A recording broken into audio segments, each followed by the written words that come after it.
Physics Notes, Unit 10.1 to 10.5, Part B, Rotational Kinematics. This, in a sense, is one of the easier problems, and hopefully you're starting to get more used to these now. One of the things is conversions. In this problem, I've done some of the conversions over here for you. You can pause this and write this down. I'll just kind of walk you through it. We've done the same conversion several times here now, and that is if you have 1400 rotations per minute, you multiply by 2 pi radians per rotation. Over here, I'm just going to cancel out the rotations. And then times 1 minute, 60 seconds. So bottom line is you end up multiplying by 2 pi and dividing by 60, or multiply by pi, divide by 30. You get 151 radians per second for your omega. That's the omega final. That's how fast this will be. I'll go to the left here. It's getting up to that speed, 151. I'm just going to do 3 sig figs for now. I'll round off to 2 sig figs. Although I think, yeah, 3 would be legit there because they gave us 3 sig figs to start the problem. All right, and then it says it's 19.3 rotations. Well, once again, there's 2 pi radians in 1 rotation, so I could cancel that out again. So just multiply by 2 pi. So the angle is 121 radians. That's my angular displacement. You could just put radian or rad for that. So you know 3 things there. And the initial condition is it starts from rest, omega 0 is 0. So this is a lot like our kinematics problems with uniform acceleration. That's what it is. It's uniform rotational acceleration. You just have to find the 1 or 2 equations that help you best here. It might take 2. Actually, it's going to take us 2 equations because we've got to figure out both the acceleration and the time it takes. So if you look back at these equations, if we go back up here, these ones in the red circle, those are the equations that are analogous to the linear ones to the left. And by the way, sometimes they call this translational. I think the book calls this translational, which is the same thing. Translational. Okay, I-O-N-A-L. That's I-O-N-A-L. All right, I should say translational, not transtational. All right, so, okay, or translation means going a straight line. All right, so basically, I think in part A here, the third equation will work real well. No, I think the fifth equation will work well. And for the second part of the equation, I think this problem that we're doing right now is equation 3. So I kind of have those in my head. So I just plug in. I'm going to take the fifth equation being omega f squared equals omega initial squared plus 2 alpha delta theta displacement. So I just plug the numbers in. 151 squared equals 0. So I'm not going to write that. Plus 2 times alpha, I'm looking for alpha, times 121. So if you do the math there, you square the 151, divide by 2, and divide by 121, you get alpha, which is what we're looking for here. Comes out to be, I believe, 9.4 radians per second squared. 9.4 radians per second squared. I hope that's right.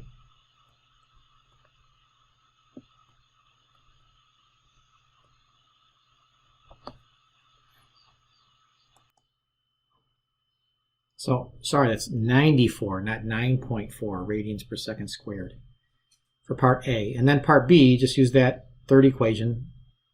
Final angular velocity omega f equals omega I plus alpha times t. So you just plug in the numbers. 151 equals 0 plus 94 times t. T comes out to be 1.6 seconds. So you probably won't have a whole lot of trouble with these straightforward kinematics. They're very similar in structure to the translational or linear kinematics. Not a whole lot new except for the letters here. Conceptually, it's not much different. So problem 5 here is more like a Newton's second law problem. Instead of F net equals ma, we're going to have torque net equals I alpha. Torque net equals I alpha. So symbolically, let me get the other color. Torque net, you can use a capital T if you want, equals I alpha. So we have alpha here. They tell you the alpha is, the acceleration is 29.5. Also, we got to keep in mind that torque, that's the net torque. That's kind of the Newton's second law version of net torque. But then we also have the definition of torque. Torque equals R cross F. RF sine theta, and it says it's perpendicular here. So it's RF sine theta, but theta is 90. It says it's perpendicular, so theta is 90. All right, so we can plug in everything we know here. It says the torque net here, and there's only one torque. So when there's only one torque, that is the net torque, because we're using some muscle. It says the acceleration is 29.5, or I'm sorry, the rotational inertia is 0.740. Let's put this in the right order.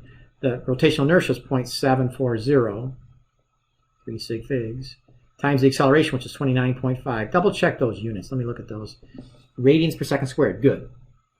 Kilograms per meter squared, good. You don't need to do any conversions this time. So the net torque, which is the only torque, and you multiply those two numbers together, I believe you get 21.8. 21.8 Newton meters. Those are all standard units. So that is the only torque, so it can come over here and just plug in now. You get 21.8 equals the radius. It tells you the lever arm here is 1.88 centimeters, which is 0.0188 meters. Put that in meters. That's the one conversion here. Times the force applied by that muscle times the sine of 90, which you could leave off because sine of 90 degrees is 1. And you do the math there, and I believe you obtain force. The force applied by this muscle is around, I'll go 3 sig figs in this one. If you want to go to 2, that's fine. 1,160 newtons of force that muscle applies to kick that ball with those conditions. So that's not too bad.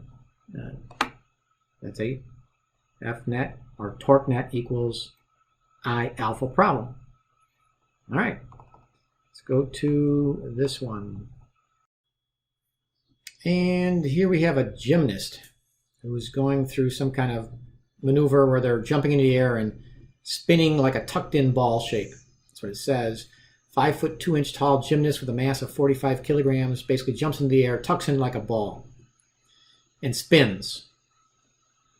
All right, so there's a lot here, and part of the issue, as you're seeing and probably feeling it already, is like, where do I start with these problems? So there's a lot of information, maybe extra information. Is this a kinematics problem? Is this a torque problem? What is it? Well, Part A kind of gives you some good guidance here. So look at the actual questions, kind of gives you a good direction to go. In Part A, it says find her moment of inertia.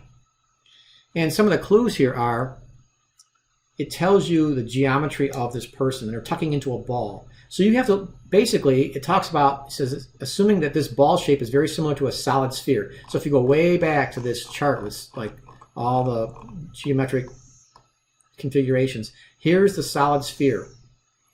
And we're going to assume that she is, or he is, spinning around an axis, which is how they're approximating a sphere that's spinning around an axis through its center. So the equation is right here, 2/5 mr squared. That's what you have to write down and plug into. So with practice, well, you look these things up. All right, I don't expect you to know that. Yeah, there's a lot of different equations there. So it's 2/5 mr squared. And then the numbers are given to you. 2/5, it tells you the mass of this person is 45 kilograms. Double check the units. Make sure this is right. Ooh, the radius is 12 inches. I got to convert that. All right, so 12 inches. You got to look that up. I know that 1 inch is 2.54 centimeters. Look that up. Inches cancel. That comes out to be about, well, 30 centimeters to 2 sig figs. That's 2 sig figs there, even though it came out exactly. I'll put a little line over that. You don't need to do that. It's 2 sig figs. 0.30 meters. So that's 0.30 meters. You want it in meters, not centimeters. So we had to go to centimeters first, and don't forget to square that. It's mr squared. So this one turns out, at least the first part here, the I, the rotational inertia, moment of inertia, as most books will say. If you plug those numbers in, comes out to be 1.6 kilograms meter squared. All right, it's part A. Part B, angular momentum. So these parts, once again, are pretty straightforward. If you look down at like angular momentum equation, the angular momentum equation is I times omega. Well, we just figured out I. So again, L stands for angular momentum. 1.6 times the rotational speed in radians per second. And does it tell it? Oh, it says she's going through 75 RPM. So once again, like last time, you got to convert 75 RPMs. So by now, you can do that almost in your sleep. Probably not, but one rotation is 2 pi. So you can multiply by 2 pi radians times 1 minute, 60 seconds. So multiply by 2 pi divided by 60. That comes out to be, I believe, 7.9 radians per second. That comes to be 7.9 radians per second. That's radians per second. That's her omega. That's her or his rotational speed. Angular speed. So it's 7.9. So that's not squared. That's not squared. Okay. So that's a little tricky. Don't square that. So it's 1.6 times 7.9. So that's 13. And the units are kilograms meter squared per second.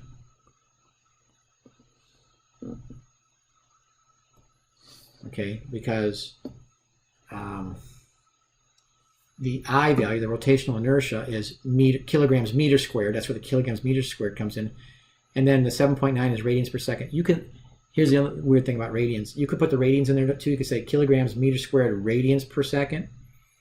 But a lot of books, and for reasons I can't get into right now, when they label these angular momentums, they'll just leave off the radian part of that. It's kind of a phantom unit, but you don't need to get into that right now. If you put it in there, it's fine.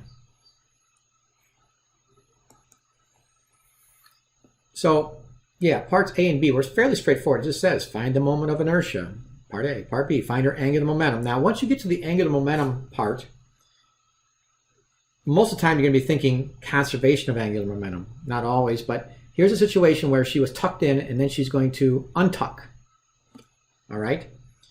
And she's going to go into a straight position where she's going to put her arms above her head like a long stick. So it's talking about the geometry, and it even refers to that. It says this configuration is very similar to a thin rod with rotation about her center of mass. So you go back to that list. A thin rod, go back to a thin rod with a rotation. Whoopsie. If I go back up here, sorry about making you dizzy here. A thin rod. Here's the thin rod, axis through the center of the length. So that's this one. If it says it's a solid cylinder, that would have been this one over here. It's more complicated. There's not much difference between those configurations, but this one says use the thin rod, use this equation. But if it says use a solid cylinder equation, you got to use this more complicated equation for a solid cylinder. But it said use thin rod. Okay, so it's 1/12 ml squared. So I'm going to remember that. Go back down. I need to figure out I. I'll do it in blue here, because I got space. The I value for, I'm doing part C in 2 spots here. This is still part of part C. I'm doing some preliminary work. In other words, I have a thin rod, which is 1/12. It says ml squared for a thin rod. 1/12, doing some background work. She's still 45 kilograms. Now it says when she stretches out like a thin rod, she's 6 feet 2 inches. All right, so you don't use the 5 feet 2 inches, because when she's stretched out with her hands above her head as like a straight stiff rod, she's more than 5 feet 2 inches. That's her standing height from feet to head. But with her arms out, the total length is 6 feet 2 inches.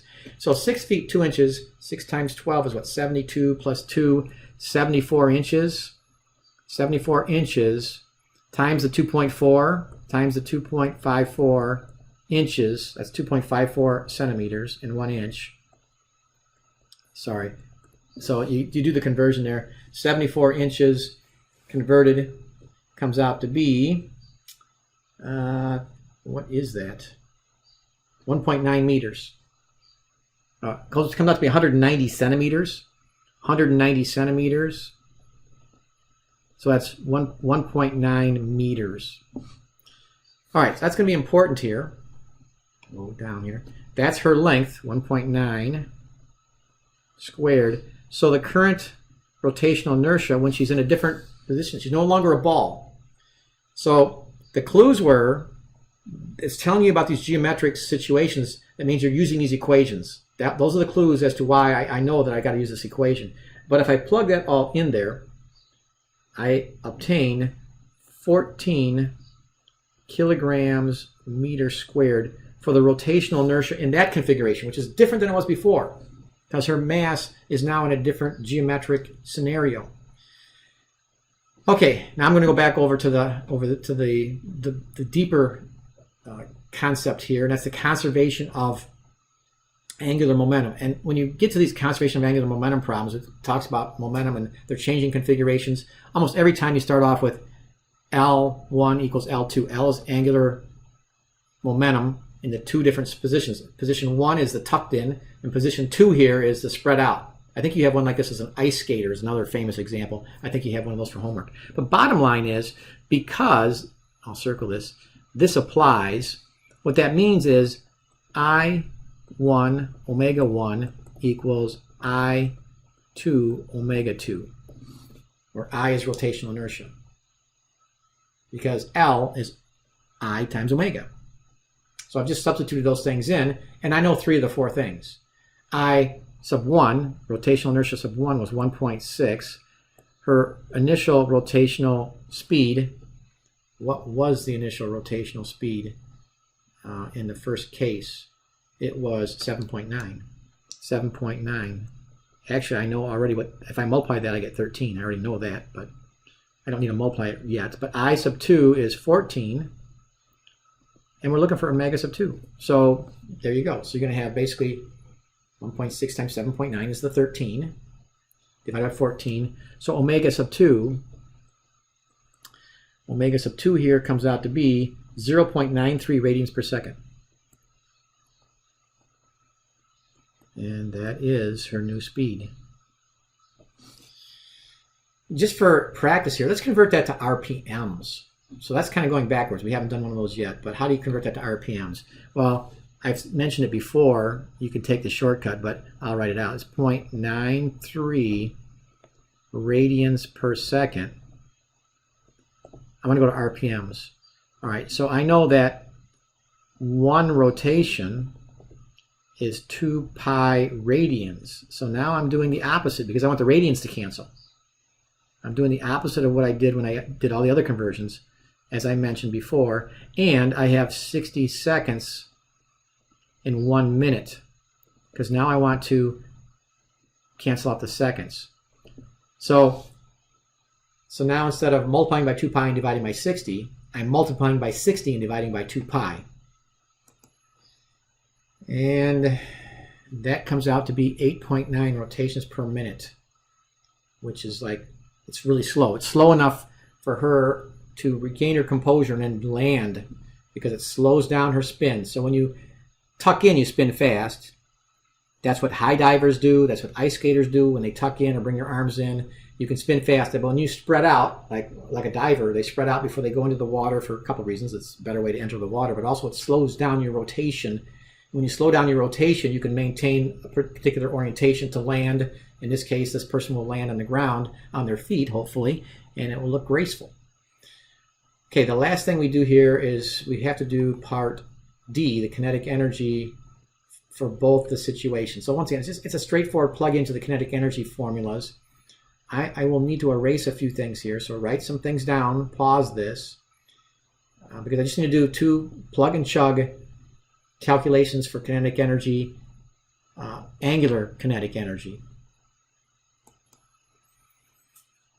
So I did these calculations in the case when she was tucked in. That's situation 1, tucked into a ball.